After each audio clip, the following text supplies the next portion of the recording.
Ameublement Tanguay en première ligne.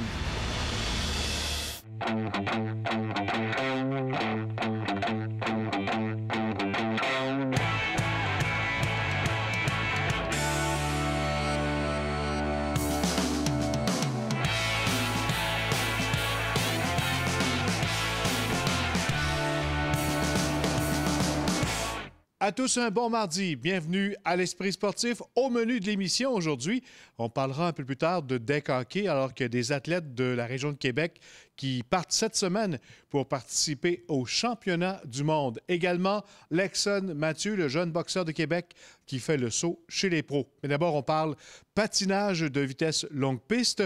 Récemment couronné champion canadien aux 500 et aux 1000 mètres, Laurent Dubreuil visera assurément des podiums au cours de la prochaine saison sur la Coupe du monde, saison qui s'amorce le 16 novembre prochain du côté du Japon. Et l'Esprit sportif a rencontré l'athlète avant son départ.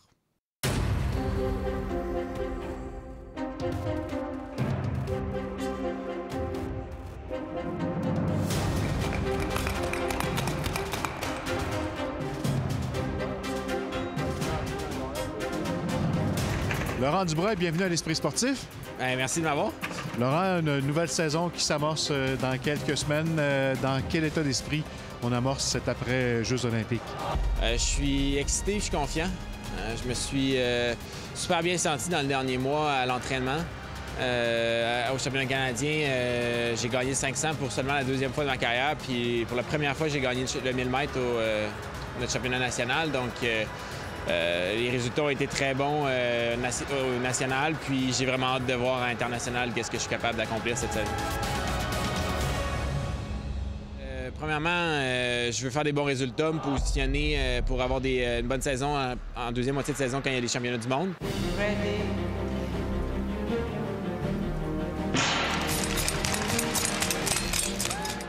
Mais aussi, je me sens bien. Puis moi, quand je me sens bien, mon but, c'est d'être sur le podium. Donc, mon objectif, c'est de gagner des médailles aux 500 mètres, aux 1000 mètres, de faire plusieurs top 10, puis d'être très haut placé au classement des Coupes du monde après 4 compétitions.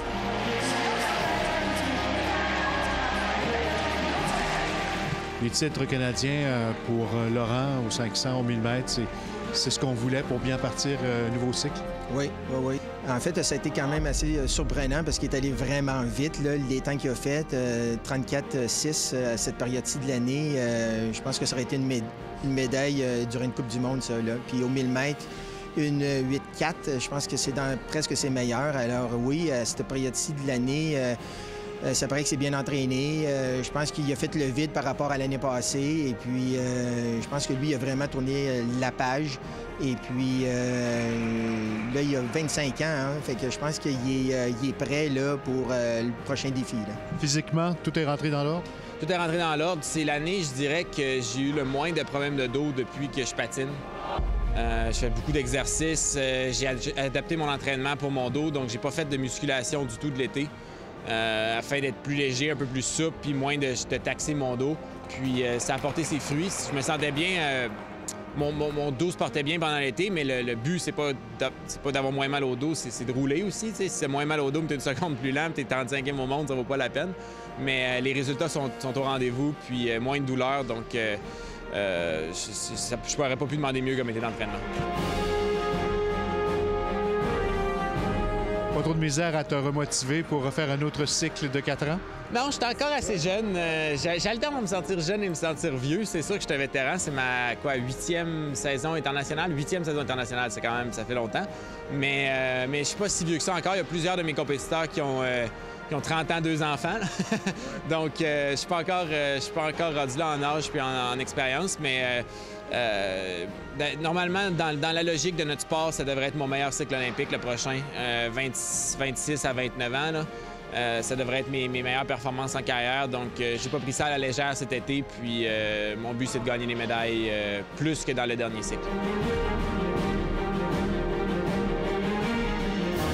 Le jeune boxeur de Québec, Lexon Mathieu, a 19 ans et il fera le saut chez les pros alors qu'il vient de signer une entente de 2 ans avec Eye of the Tiger. Stéphane Turcot l'a rencontré. Au mois d'août dernier, Lexon Mathieu nous disait dans un reportage vouloir un dernier combat chez les amateurs. Devant mes amis, devant ma famille, là, pour le support. Puis après ça, je pense peut-être dans les professionnels. Eh bien, il n'y aura pas de dernier combat amateur. Le voilà officiellement chez les pros. Pour moi, ça représente que maintenant, on passe aux choses sérieuses, plus le droit à l'erreur, plus le droit au... Et puis le petit à côté, c'est complètement la boxe à 100%. Lexon Mathieu a 19 ans, boxe depuis l'âge de 11 ans, inspiré par son père. Il est issu d'une famille de boxeurs. Il a d'ailleurs partagé la nouvelle avec ses 2 jeunes frères. On était contents pour lui, on était fiers, on savait que ça allait se passer. On s'est regardé, puis on a pris un moment, puis on s'est dit, bon, on avait prévu ça depuis longtemps, depuis que je suis jeune, c'est ce que je veux faire. On était une famille de boxeurs, puis on s'est toujours entraînés ensemble, puis on savait qu'il allait se rendre loin, puis il va se rendre loin encore. C'était pas s'il allait devenir professionnel, c'est quand et comment. Donc oui, j'étais heureuse, mais je savais que ça allait se passer. Marie-Josée Jobidon, la mère de Lexon, vit au rythme de ses fils. À la maison, ce n'est que de la boxe. Les soirées, on mange, on parle de boxe. C'est le boxeur le plus complet que les gens vont voir. Il est aussi bon droitier que gaucher. Il est aussi bon contre-attaquant qu'attaquant. François Duguay va demeurer l'entraîneur de Lexon Mathieu, qui va aussi prendre conseil à Montréal avec Mike Moffat. Je veux qu'il remplisse son coffre à outils ailleurs, qu'il revienne ici. Tu sais que le plus on va avoir d'outils, le mieux que ça va être pour lui. Lexon Mathieu, mais les professionnels ont tout le temps un surnom, là. Tu as déjà planché là-dessus ou tu l'as déjà ton surnom? Pour le moment, on m'appelle The Next, parce que je suis le prochain, c'est vrai, je commence. Il est incomparable. Ça pourrait être son prochain surnom. L'incomparable. L'incomparable, ou The Next, devrait faire ses débuts professionnels dans les premières semaines de 2019. Stéphane Turcot, TVA Sport, à Québec. Après la pause, des joueurs de deck hockey de Québec en Slovaquie.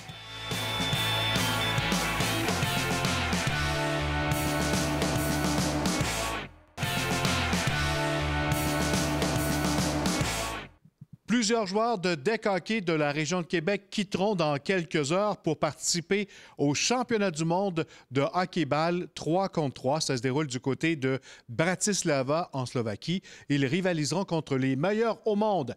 Et Jonathan Fournier les a rencontrés avant leur départ.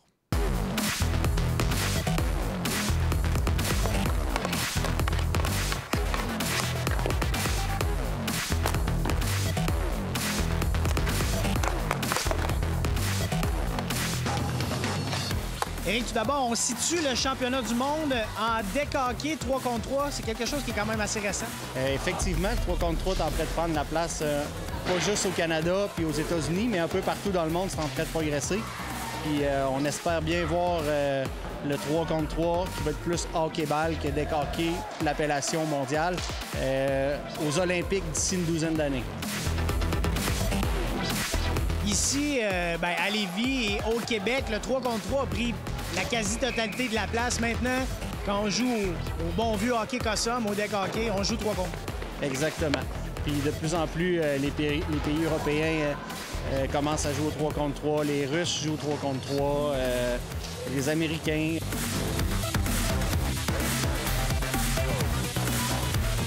Je m'attends à une compétition de plus en plus intense. Je pense que dans les éditions précédentes, les gars, particulièrement les Slovaques et les Tchèques, qui jouaient professionnels à 5 contre 5, n'avaient pas la possibilité d'aller jouer à 3 contre 3. Ça va être plus intense que les éditions précédentes. C'est sûr que ça fait longtemps que le 3 contre 3 existe au Québec. Fait que le calibre est souvent plus élevé présentement que les autres pays, mais d'ici une couple d'années, on va se faire rattraper. Les Tchèques, les Slovaques, je m'attends à des matchs très physiques avec des gars qui ont des bons skills, là, un bon niveau de hockey. Là. Je m'attends à quelque chose d'assez relevé, je te dirais. Quand on joue 3 contre 3, les défenseurs sont appelés à être également offensifs parce que si ce sont seulement les 2 attaquants qui génèrent de l'attaque, c'est plus facile pour l'autre équipe de contrer ça. Donc, ça prend du jeu à 3, beaucoup de mouvements, et c'est ça à quoi que je m'attends de notre équipe. On est fébrile. C'est toujours le fun de savoir qu'il y a plein de monde autour de nous, puis il y a plein de monde partout qui nous regarde et qui nous encourage. Puis même là-bas, je te dirais que des fois, on est surpris, mais pour y avoir été il n'y a pas longtemps, en Tchécoslovaquie, on avait des partisans là-bas. C'était assez surprenant, mais je te dirais qu'on était assez fébrile. C'est le fun. Eux qui chapeautent ça, c'est la tournée Alex Burrows. c'est eux qui avaient le mandat de former l'équipe pour les filles. Puis, dans le fond, c'est pendant l'été, ils organisent des tournois. Puis pendant ces tournois-là, c'est là qu'on peut se faire voir, puis qu'il faut performer si on veut justement réussir à percer l'équipe. Pour la prochaine édition, on a fusionné Québec-Canada. Vous serez dans la même équipe. Vous portez fièrement la feuille d'érable. Comment vous sentez d'aller représenter votre pays en Slovaquie? Ça va être une très belle expérience, un gros défi aussi parce que l'équipe slovaque vont être très forte d'après moi. Ils sont dans leur pays, donc on va avoir beaucoup de compétition. Ça va être plaisant. Une fierté quand même, ça parle français sur Team Canada et c'est pas tous les sports qui peuvent se vanter de ça. Non, définitivement. Mais éventuellement, ça va changer. Il y a des très bons joueurs dans l'ouest du pays, puis même dans les maritimes aussi. Les forces en présence au hockey-ball, on parle bien sûr du Canada. Les États-Unis, c'est un naturel. On est en Slovaquie là-bas, donc les Slovaques, il y en a d'autres. Les Slovaques vont être très forts, puis les Tchèques aussi. Ça risque d'être les 4 grosses équipes à surveiller. On s'attend aussi à une grosse compétition de la part des Russes. On s'est fait dire que c'est une grosse qui nous attendait de pied ferme. Mais sinon, ça va être une... J'ai très hâte d'être là pour pouvoir participer à cette expérience-là. Slovaquie, un pays un peu spécial. Tu sais pas vraiment à quoi t'attendre là-bas? Je peux m'attendre, à part que mon ancien idole, Peter Stachny, qui vient de là, Bratislava. Mais sinon, c'est un inconnu pour nous, puis j'ai bien hâte de visiter aussi. On s'en va là, on va jouer notre game. On est préparé aussi, autant physiquement que mentalement, parce que justement, on va faire face un peu à de l'imprévu. On ne sait pas le calibre si ça va être fort, mais c'est sûr qu'on s'attend quand même à une bonne rivalité. Fait qu'on s'est préparé en conséquence. Il ne faut pas avoir de surprise là-bas. J'espère honnêtement, sérieusement, je suis très content de pouvoir y retourner. J'espérais pouvoir y retourner cette année. J'espère même pouvoir y retourner encore dans 2 ans, on ne sait pas. Et en terminant, je vous rappelle que vous pouvez revoir toutes nos émissions de l'Esprit sportif en vous rendant sur notre site Facebook, également sur tva.ca en rattrapage. Alors, on se donne rendez-vous demain. Bye bye tout le monde.